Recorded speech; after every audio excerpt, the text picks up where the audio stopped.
पश्चिम बंगाल के अंदर जो एसआईआर की प्रक्रिया चल रही है उससे साफ जाहिर है कि ममता बनर्जी किसी भी हद तक जाकर अपने वोट बैंक को बचाने की कोशिश कर रही है। और वोट बैंक वो जो ममता बनर्जी के लिए फर्जी वोट बैंक था, यानी कि रोहिंग्या और बांग्लादेशियों को जिस तरीके से पश्चिम बंगाल के अंदर बसाया गया और उनको वोट बैंक में तब्दील किया गया, ममता बनर्जी की पूरी साजिश अब नाकाम होती हुई दिखाई दे रही है। इसी के चलते पश्चिम बंगाल में एक 1 अप्रैल की रात में जो कुछ हुआ, जो हाई वोल्टेज ड्रामा हुआ, वो अब किसी से छिपा हुआ नहीं है। खुद चीफ जस्टिस सूर्यकांत सामने आए और वो पूरे मामले को रात के 2 बजे तक देख रहे थे। 7 जजों को करीब करीब 8 घंटों तक उन्मादी भीड़ ने जिस तरीके से बंधक बना के रखा, उसने बंगाल की पूरी कानून व्यवस्था को खोल कर रख दिया है। पूरी पोल खोल दी कानून व्यवस्था की। और आप सोचिए जरा कि 7 जजों को, और जज जानते कौन थे? ये जज वो थे जो एसआईआर प्रक्रिया के दौरान सुप्रीम कोर्ट के कहने पर, कोलकाता हाई कोर्ट के आदेश पर इन जजों को एसआईआर की प्रक्रिया में जिन लोगों के नाम काटने के लिए, जिनके नाम कट गए थे, उनको वेरीफाई करने के लिए ड्यूटी पर लगाया गया था। लेकिन ये सारा मामला अभी चलता, इससे पहले ही सरकार की सह पर टीएमसी के कार्यकर्ताओं की, गुंडों की एक पूरी भीड़ इन जजों पर टूट पड़ी। ये जज 8 घंटों तक, 7 जज 8 घंटों तक बाकायदा बंधक बना के रखे गए, उनकी गाड़ियों के शीशे तोड़ दिए गए। और आप समझिए पुलिस प्रशासन और सरकार इस पूरे मामले में पूरी तरीके से फेल साबित हुई। हार कर सीधे तौर पर सेंट्रल फोर्सेस यानी कि सीआरपीएफ को तैनात किया गया, तब जाकर इन जजों को वहां से निकाला गया। और इनमें, और सुनिए, बहुत संवेदनशील मामला है ये, इनके अंदर 3 महिला जज थी, यानी कि कल कुछ भी हो सकता था। और आगे क्या हुआ पूरा मामला बताते हैं। नमस्कार, मैं हूं कुमार गजेंद्र। आप देखिए, बंगाल के अंदर टीएमसी ने बवाल काटा और इस बवाल के चलते 7 जजों को जो अपनी सरकारी ड्यूटी कोलकाता हाई कोर्ट के आदेश पर निभा रहे थे, उन सभी 7 जजों को करीब करीब 8 घंटों तक बंधक बनाए रखा। वहां से निकालने के अंदर, इन जजों को निकालने में करीब 12 घंटे का समय लगा। ये बहुत बड़ा मामला है और 8 घंटों तक ये पूरा हाई वोल्टेज ड्रामा चलता रहा। ये पूरा मामला मालदा के कालीचक का है। और दरअसल है क्या, हम इस पूरे मामले को आपको समझाते हैं। कालीचक में देखिए, पिछले दिनों जब ये एसआईआर को लेकर ममता बनर्जी उबाल पर थी, तो उस वक्त बहुत सारी शिकायतें आ रही थी। इसके बाद कोलकाता हाई कोर्ट ने यह निर्देश दिया कि इन सारे जिन लोगों के नाम काटे जा रहे हैं, उन लोगों की उन लोगों के नाम का, उन लोगों के लिस्ट का परीक्षण करने के लिए जजों को ड्यूटी पर लगाया गया था। इसी के चलते 7 जज कल मालदा कालीचक के अंदर एक कार्यालय के, एक बड़ी इमारत के अंदर, बड़े प्रमाइसिस के अंदर ये अपनी ड्यूटी दे रहे थे। वहां पर उन सभी लोगों को चेक किया जा रहा था जिनके नाम एसआईआर के दौरान काटे गए।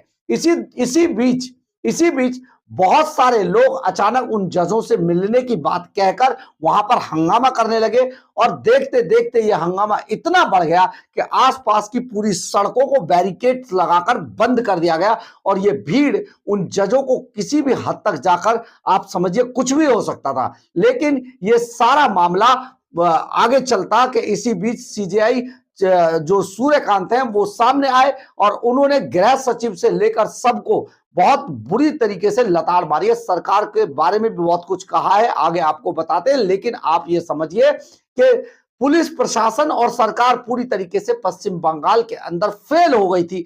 जजों को लगने लगा था ना वो कोई संपर्क कर पा रहे थे, ना उनसे कोई संपर्क कर पा रहा था। यानी कि कल जब ये पूरा मामला हुआ, उस वक्त पश्चिम बंगाल के अंदर पूरी मशीनरी फेल साबित हुई थी।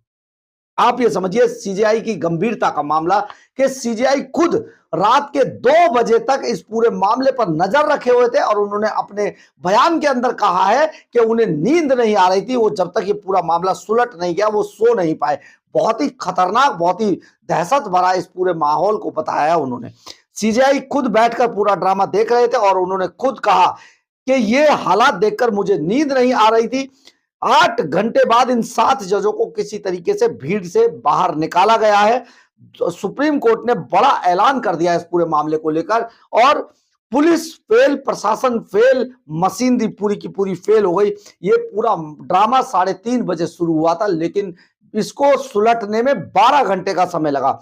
सीबीआई और एनआईए से अब सीजेआई ने इसकी जांच कराने की बात कह दी है। अब इस पूरे मामले की जांच सीबीआई करेगी या एनआईए करेगी, क्योंकि यह मामला बहुत ही गंभीर हो गया। देश के अंदर ऐसे हालात पैदा कर दिए गए पश्चिम बंगाल के अंदर कि ऐसा लगता है जैसे पश्चिम बंगाल देश का हिस्सा नहीं है, एक सेपरेट कोई और कंट्री हो गई है। आप ये समझिए, कोलकाता हाई कोर्ट ने ड्यूटी पर इन जजों को लगाया था, और मालदा का कालिया चक इलाका है, भारी भीड़ जमा हो यहां पर, और भीड़ ने इन जजों को मिलने की मांग पर बाद में हंगामा करना शुरू किया, और इन जजों को एक तरीके से 8 घंटों तक, 7 जजों को 8 घंटे तक बंधक बनाए रखा, जिनमें से 3 महिला जज शामिल हैं। इसके बाद भीड़ उग्र हो गई और भीड़ ने पूरी बिल्डिंग के गेट बंद कर दिए और जजों को बंधक बना लिया। 8 से 9 घंटे तक ये पूरा हाई वोल्टेज ड्रामा चलता रहा। आप ये समझिए, कोलकाता सरकार, पुलिस प्रशासन पूरी तरीके से फेल रहा, सोता रहा, इन्हें कोई बचाने नहीं आया। आपको यहां पर हम ये भी बता देते हैं, इससे पहले जो एसआईआर पर काम करने वाले 2 जजों को टीएमसी नेता अभिजीत देव भौमिक ने टीएमसी के लेटर हेड पर बाकायदा धमकी दी थी। इसके बाद इन जजों की सुरक्षा बढ़ा दी गई थी, लेकिन कल जो कुछ हुआ वो बहुत गंभीर था। सीजेआई सूर्यकांत क्या कह रहे हैं इस पूरे मामले पर, उनका सुन लीजिए। सीजेआई सूर्यकांत, ये न्यायपालिका की स्वतंत्रता पर सीधा हमला है, घटना सोची समझी साजिश है और प्रेरित है। सीबीआई ने बंगाल सरकार पर कड़ा प्रहार करते हुए इसे कर्तव्य का परित्याग और आपराधिक विफलता बताया है। बहुत बड़ा गंभीर मामला हो गया है। सीबीआई ने बंगाल के एडवोकेट जनरल से भी कहा है कि दुर्भाग्य से आपके राज्य में हर कोई राजनीतिक भाषा बोलता है। हर कोई से मतलब समझ रहे हैं ना, डीजीपी से लेकर जिनकी कंधों पर सुरक्षा की जिम्मेदारी है, वो भी राजनीतिक भाषा बोल रहे हैं। यही बात तो हम आपको लगातार बता रहे थे। जजों पर यह हमला सीधे तौर पर सुप्रीम कोर्ट के अधिकारों को चुनौती देना है, और इसे किसी भी कीमत पर बर्दाश्त नहीं किया जाएगा। रात 2 बजे तक वो बैठे रहे। सीजीआई ने कहा, मैं खुद पूरे हालात पर रात 2 बजे तक नजर रख रहा था, जब तक कि ये पूरा मामला उन जजों को वहां से निकाला नहीं गया। तब तक जजों को निकाला नहीं गया, मुझे नींद नहीं आई, मैं पूरी रात जागता रहा। ये बहुत बड़ा मामला हो गया, अब सामने आ गया है, क्योंकि आप जरा समझिए कि पश्चिम बंगाल के अंदर ममता बनर्जी की जीत का जो सबसे बड़ा कारण था, वो यही रोहिंग्या और बांग्लादेशी फर्जी वोटर थे, जो बार बार ममता बनर्जी को वोट करने के बाद ममता बनर्जी की सरकार को बनाते थे।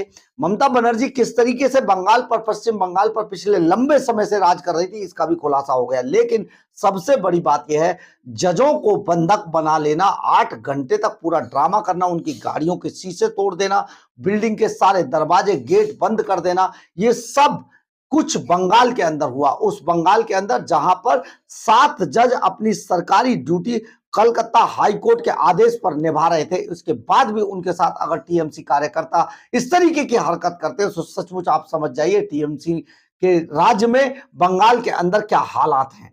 दरअसल ये पहला मामला नहीं है, इससे पहले भी 1990 में लेफ्ट की सरकार जब हुआ करती थी, उस वक्त एक महिला जज को, अनीता देवान की, इसी तरीके से उनको घेर कर मार दिया गया था। लेकिन सबसे बड़ी बात यहां पर यह समझिए कि जिस तरीके से अब यहां पश्चिम बंगाल के अंदर हुआ है, पश्चिम बंगाल के अंदर होने के बाद चीफ जस्टिस सूर्यकांत की भी आंखें खुल गई हैं। उन्होंने कहा है कि सचमुच पश्चिम बंगाल के अंदर हालात बहुत बेकाबू होते जा रहे हैं।